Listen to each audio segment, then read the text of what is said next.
Hello, it's Brian again. Today we're going to be looking at correlation and some basic, or I'll call it simple linear regression in StatCrunch. So when we're talking about correlation, we're looking at a linear relationship between two variables. So when one of the variables tends to be higher, the other one either tends to be higher or tends to be lower, right? That an increase in one variable is associated with an either across the board, it's usually associated with an increase in the other variable or a decrease in the other variable. And those are referred to as a positive linear relationship and a negative linear relationship. So anyway, we're going to measure this with what's called the correlation coefficient, which is another statistic that can be calculated. Here's an example. A pediatrician wants to determine the relation that may exist between a child's head and the head circumference. Oh, sorry, the child's height and the head circumference. She randomly selects 8 children, measures their height and head circumference, and obtains the data in the table shown. So here's the table. So if the pediatrician wants to use height to predict head circumference, height is known as the predictor is also known as the explanatory variable. And the response variable is what we're trying to predict. So we're trying to predict head circumference. Head circumference is the response variable. The explanatory variable is height. All right. Now let's actually go to StatCrunch for the rest of this. Let's take our table and let's click open it in StatCrunch. All right, so we have our data here. I'm just going to briefly move it now. The first thing we want to do is to create a scatter plot of the data. Scatter plots are easily made under the graph menu. We go down to scatter plot. Simple enough. The x variable we want to be the explanatory variable, which in this case is height. And the y variable is the response variable. That's going to be head circumference. Okay, I'm just going to click compute and see what this looks like. We may want to play with the options, but the basic scatter plot might be perfectly fine for what we're doing. This looks good. It looks like we've got our you can see the height in inches down below. We have this nice little pattern. I'm looking over at the choices. So let's just check. You see we have height on the x-axis, circumference on the y-axis. We can just double check. This looks good. We have the same units everywhere. Choice A is the correct answer.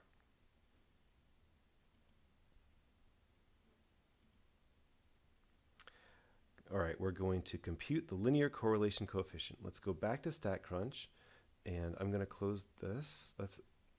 The correlation coefficient is easily calculatable. We don't have to deal with any formulas. We're going to go to, so we go under Summary Stats and go to Correlation. We're simply going to pick both of these. So I'm going to hold down Shift while I click both of them. Those are the two variables. Let's see. Let's display the two-sided p-value. I'm going to just click compute and see what we get. Okay, so this gives us our correlation coefficient, 0.9371. 0.9373 decimal places. Now, does a linear relationship exist? To answer this question, we have to ask, is this correlation strong enough for this size of a sample? We have a sample size of 8, and so we have to look at the critical values for a correlation coefficient. You can see this table. If I click that, I'm going to get this very simple table. It just says, for any given sample size, how strong does the correlation coefficient need to be in order for me to claim there is a significant correlation between the two? So it says for a sample size of 8 that I need a correlation to be either greater than 0.707 or less than negative 0.707. So this is saying in absolute value terms, the correlation coefficient must be at least this big. And it is, right? We have 0.93 and it is. So we say yes. There appears to be a positive linear association between because R is positive, yes, and it's greater than the critical value. That's choice A. It's greater than the critical value. Okay, now we're going to look at comparing two populations and comparing their correlations side by side. So what I want to do is, so what would we have? Researchers are wondering whether the size of a person's brain was related to the individual's mental capacity. They selected a sample of 5 females and 5 males and measured their MRI counts and IQ scores. The data is reported to the right. Complete parts A through D. Okay. So first, a scatter diagram treating MRI count as explanatory and IQ as a response. So let's open our data in StatCrunch, just as we did before.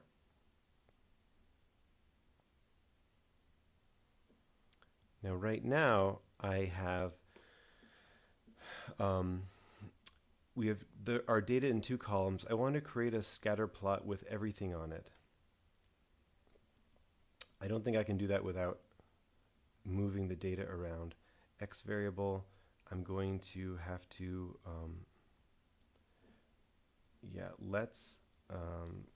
what I'm going to do is do a copy, Control X copies, or that cuts, and then paste is Control V on a PC, on running Windows, I mean. Anyway, this is the males and the females. I'm all combined into one. I'm going to separate it out a little later, but for now, let's see what the combined scatter plot would look like.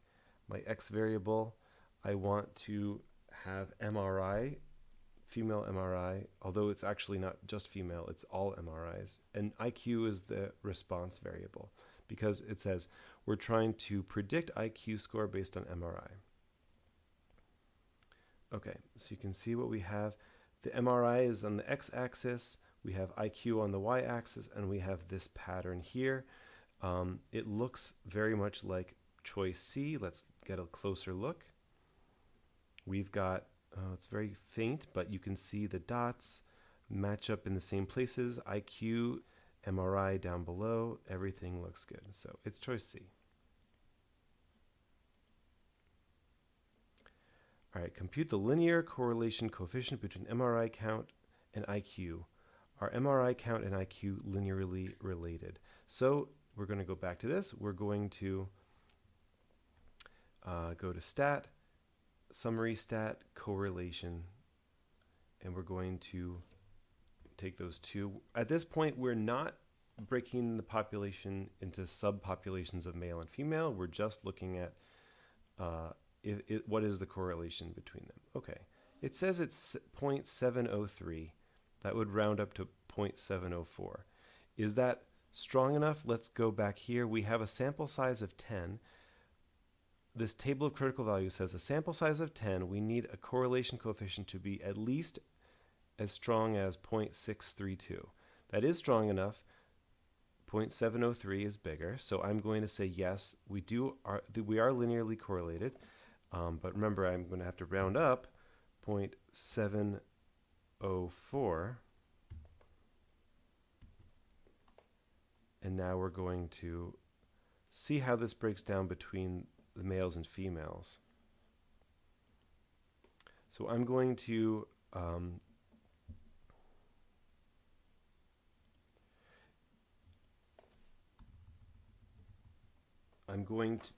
in order to get a scatter plot with the different colors, I have to do a little bit of manipulating of the data. So what I'm going to say is have sex in this other column, and I'll have F, F, F, F, F for the first 5, and then M,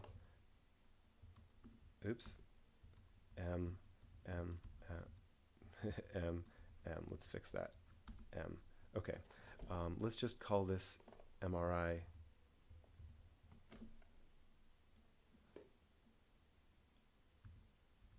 And let's just call this column IQ. So what I'm going to do when I graph this now, graph a scatter plot, I'm going to still select MRI to be on the x-axis, IQ to be on the y-axis, but I'm going to group by sex. And when I do that, I have grouping options. I'm going to color the points by group label. What that's going to mean is that I'm going to get all of the female points are going to be in one color, male points in another. Right now, I don't know what colors it's going to use by default, but that's fine. We'll just let it go and see what it comes up with. It'll pick two different colors. It'll tell me what they are. So you can see what we got. We've got the blue for the female and the red for the male. So it looks like from this data set, the males tend to have higher MRI scores and higher IQs. Females have lower MRI scores and lower IQs. But this is just data that was made up for this problem, right? So let's now don't get confused by the coloring. It looks like the default colorings are a little different in these examples. This one looks close, but it has IQ on the x-axis. We need MRI on the x-axis, so let's pick this one and just take a look. Okay, so it's very hard to see. We've got these dots, but yes, indeed, they're in the right place. The colors aren't specified, but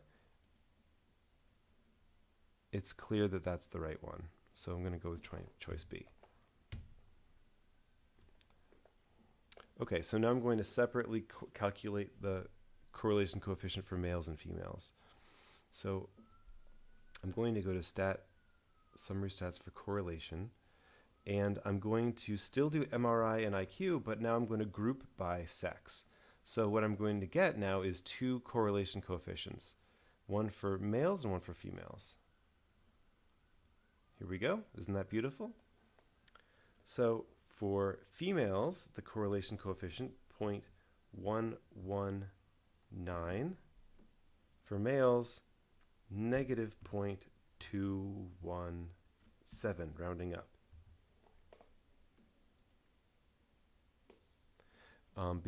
So if we go back to the critical values necessary to state that there is a significant correlation between the two variables, now we have only 5 males and 5 females. For a sample size of 5, you need a correlation coefficient to be greater than 0.878 in absolute value. These are both smaller than that in absolute value, right? They're pretty close to 0, and so I would say because the correlation coefficient for females is it's positive, right? And the absolute value of this correlation coefficient is 0.119. I'm still taking 3 decimal places. Is not greater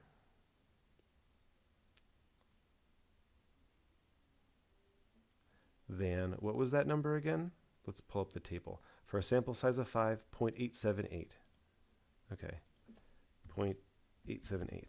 It's not greater than 0.878. No relation exists between MRI count and IQ for females because the correlation coefficient for males is negative, and the absolute value of this correlation coefficient is, let's type it in, absolute value, I leave off the negative sign, 217. This is, again, not greater than the critical value for the male data set.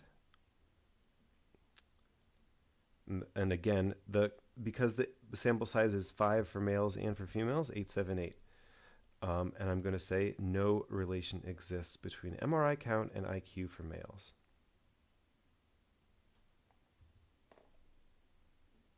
Great.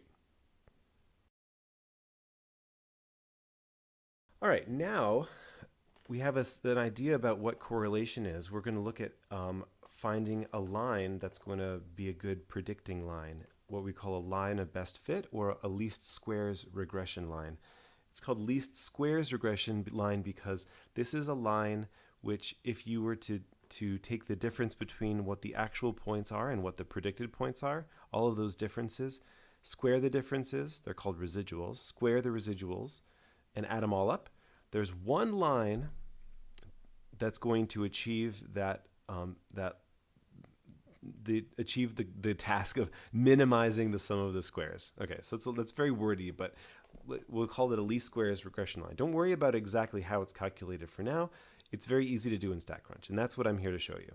So we're going to, again, open in StatCrunch, open this data in StatCrunch, and I'll show you how quick it is to do linear regression. So we have, all right, so we've got, let's move this. I always like to move it. I'm going to, I have my data, my X and my Y data, great. I'm going to go to Stat and down to Regression. A simple linear regression is where we have just X variables and Y variables. We will look at more complicated regression later. Here, my X variable is X, big surprise. My Y variable is Y. All right, now I'm going to include in here, let's see, a fitted line plot. Okay, I'm going to include that line plot. That's going to be in the output. That's a standard output. Let's click Compute.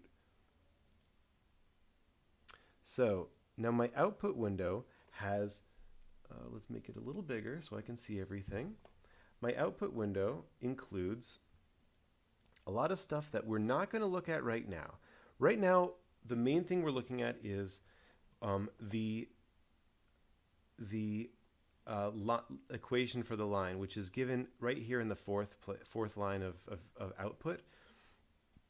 That gives me an intercept and a slope. Now, be careful.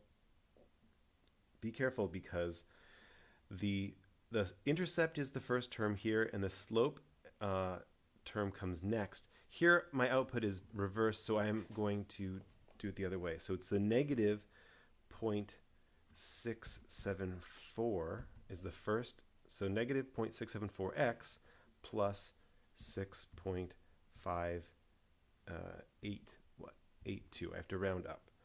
Okay, so just be sure you're putting these in the right places.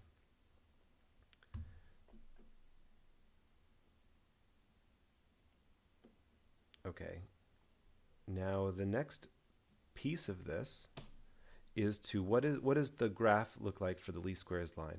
This, notice on my stat output I've got 1 of 2. If I click this little right button, I actually get the line of best fit. Let's scale this so that it looks closer to what we have here. So this is the picture I want to have, and just looking at it, I can see that we have these 3 points below and 3 points above. So this is the kind of the picture I want to look for. It looks close to C. Let's look close up and see if that's it. Yeah, that looks good. I'm going to go with C. We have these 3 points above, these 3 points below. That looks great. I think so now I've got some data. We've got a data set, and we're going to go and do some more linear regression stuff. So let's open this data, look at the table. Okay, very simple. We just have 5 data points. Let's open StatCrunch. We want to avoid doing any calculation on our own. So that's my goal here, is to show you how to do all of this stuff without lifting up a finger to write with pencil on paper, because we can use the software to do almost all of that. There's once in a while we may have to do a little bit of a calculation, but we're going to try to avoid it. Okay, so we're going to do what we did just now. We're going to go to Stat. We're going to go to Regression, a simple linear regression. Once again, we'll pick X for our X variable, Y for our Y variable. Click Compute, and we'll get our statistical output again. Let's open it up and see what we got. Okay, so you can see we've got Y is 1.6 plus 1.9x. Now this is reversed, but we just have to look for the right one. It's 1.9x plus 1.6. That's perfect. Graph the least squares regression line. Again, remember that's right here in the output. I'm going to just make it square so it looks a little bit better. Tries to match this. I'm going to match the axes just so it get a really clear picture. I have x going from -3 to 3, and it looks like for all of these y goes from -6. Oops. Looks like y is going from -6 to 6. So I'm going to go -6 to 6. Okay, well, you have to just try to ignore the axes and where they cross, but the main thing is to look at the line and see the dots going above and below. It looks like C. I'm going to open up C and see if it's close. I can see this point's a little bit above. That one's a little bit more below. That's kind of medium above, and below. C looks good. That's what you have to look for. It's really the line that looks like it follows the pattern of it the best. Okay, what's the sum of the squared residuals? Now, if I go back to my statistical output, it gives me a lot of other stuff. I said I'd look at it later. Let's look at some of it now. If I scroll down, I have analysis of variance. This gives me a lot of information which we will look at in more detail in a later module. But for now, you should know this row for the error. Errors are kind of another word for talking about residuals. The error is the difference between what is, I'll show you, what is predicted by our model and what is plotted in our data, okay? So that is how much error our model has with respect to the actual data. So each of those differences could be thought of as a little tiny error, all right? You could take all those errors. If you square them all and you add them up, that's the sum of squares. And that is right here. This, when we say SS, that stands for sum of squares. So sum of squares for the errors is 1.1, and that's it.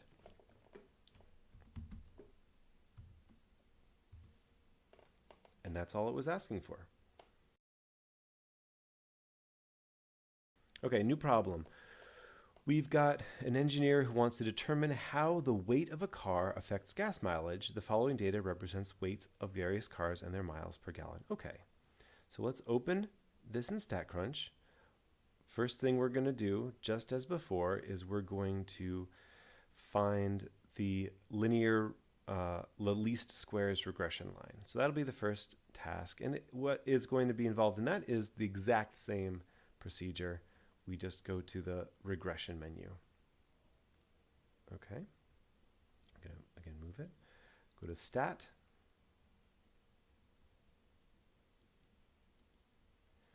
Regression, simple linear. Now, this time we're going to determine how the weight of the car is X. Oh, it's labeled with X right there. That's great. The miles per gallon, Y. Okay, let's click compute and just see what we get. The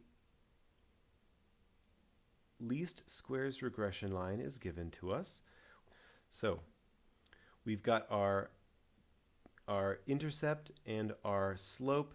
The slope is -0.0039, rounds up to 4.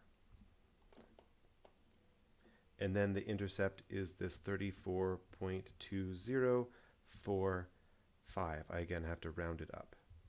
Okay, great. We're going to now do a little bit of interpretation. What is the slope and intercept?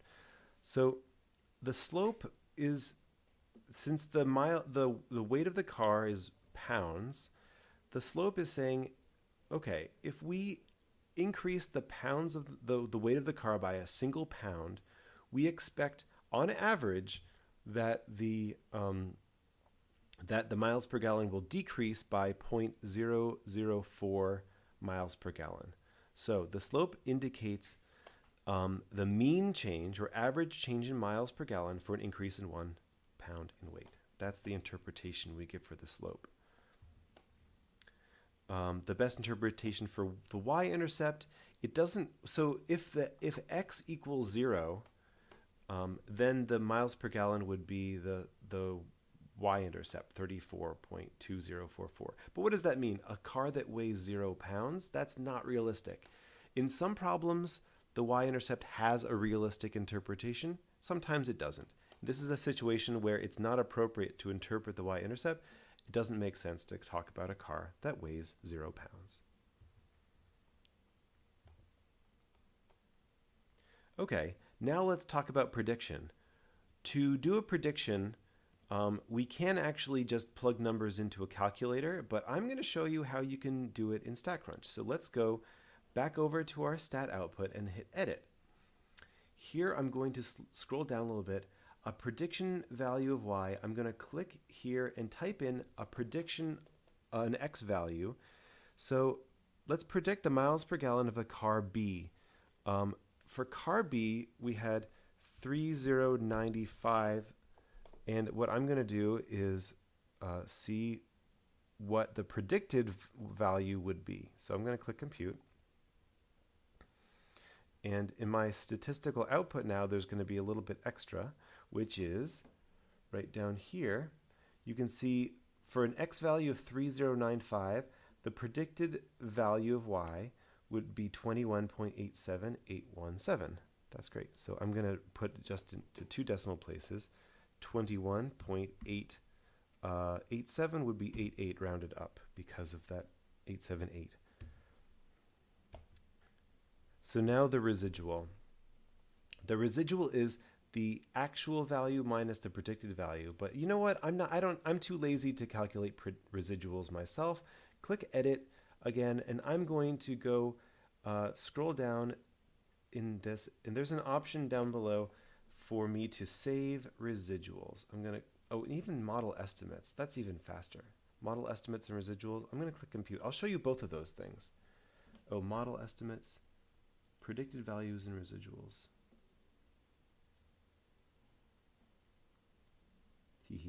Look at that. Isn't that cute? If you look here now for car A, it tells you what the residual is. It tells you the predicted value. For car B, the residual, the predicted value. It gives you all of those. So actually, we're looking at car B, the residual, and the predicted value. I could have done that right away, but that's all right. The residual for car B is negative 1.178, rounds up to 1.8. So since the residual is negative, you can even see that from the graph for car B, which is the it's hard to tell because these aren't labeled, but they are in increasing order. So car B is the second dot. It is below the line. That means that this car is below average for its miles per gallon. At least as far as this model is concerned, it's below average. A negative residual means below average. Okay. Oh, and look at that part. The last part of the problem is asking us to do the least squares regression line, which I happen to already have pulled up. So, and label the residuals. Oh, it looks like it's, just looking at the graph, I'm going to magnify here. I think this is it.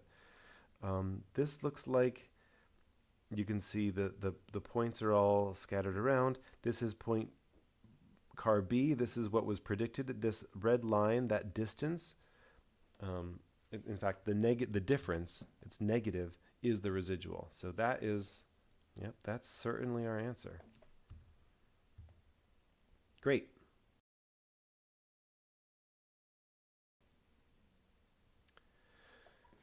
All right, so the accompanying data represents the weights of various cars and their gas mileage in the city. The linear correlation coefficient between the weight of the cars and its miles per gallon is this, R, negative 0.97, so 0.972. Okay, the least squares regression line treating weight as explanatory and miles per gallon as response is this. Okay, great. What proportion of the variability in miles per gallon is explained by the relation between weight of the car and the miles per gallon? Okay, you know what I'm going to do? I'm actually going to, just for argument's sake, I'm going to once again pull all of this data into StatCrunch, and I'm going to talk about the statistical output in greater detail and show you how to answer this question from the statistical output. It's actually a pretty easy question to answer from what the information that's given, but I'll I'll get to that after I go through StatCrunch. So, okay, quickly, let's do stat. We're going to do not simple linear regression. We've got weight. We're predicting miles per gallon. Let's compute. Okay, some more of the output that we haven't talked about yet. Up here, now you notice that we are given that we're told the sample size and the correlation coefficient, which matches what we're told in the problem. We're told it was 0.972, which is this 0.9719. Then we have this r square. R-SQ stands for r squared. It is precisely this correlation coefficient squared. If I were to take a calculator and take 0.97190,187 and square it, I'm going to get, oh, it doesn't square the negative. I have to put it in parentheses. But anyway, yeah, it should be positive because it's squared. I forgot that I need to put parentheses around. But yeah, so we'll have 0.944, 5932, etc. That's all r squared is. You take the correlation coefficient, you square it. But r squared has a nice interpretation, which is that's the proportion of the variability of our y variable, which is explained by the model. In particular, it's explained by weight. So we can just take that r squared, we turned it into a percentage. It's going to be 94.45, rounds up to 94.5. That's what percent of variability of car miles per gallon is explained by weight.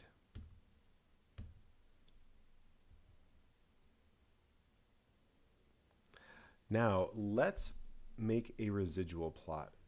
What I'm going to do to make a residual plot, go back to Options, Edit. I have some other options down here. I have residuals versus x values as an additional graph that I can create. I'm going to select that and click Compute. It's going to create, if I scroll over to the right, these are the residuals. It's the residual plot. Okay, residual plot for each of the data values. It's going to give you, remember whether that residual is positive or negative. So here's my residual scatter plot, plotting residuals against weight. And you can see this picture matches with choice B. Let's zoom in and just take a closer look. We don't have this dotted line going across at 0, but if you imagine it there, you can see that we have all of these residuals in the exact same place. I'm going to say OK, choose B, and move on with my life. Let's interpret the coefficient of determination. Okay, well, let's see. Let's go back to our data. Once again, the coefficient of determination, that's r squared. That's another word for r squared. So it's 94.5. 94.5% of the variance in our y variable, which is gas mileage, is explained by the linear model. So I'm going to look for the choice explained. Explained by the linear model. The least squares regression model appears to be what? Appropriate based on residual plot. Why would I choose that? The residual plot looks like just some random cluster of points. That's what you want in a residual plot. If you have a discernible pattern, if you have like a swooping curve, or if it looks like a megaphone or something like that, then that means that something fishy is going on and a linear model isn't appropriate. But if you just have a random scattering of points all around with no real pattern, just looks like a cloud of points, then that means that your residuals, they support the linear model. We'll talk a little bit about that in a later module, but for now you should know if there's no discernible pattern in your residuals, then that means your linear model is probably appropriate. Great.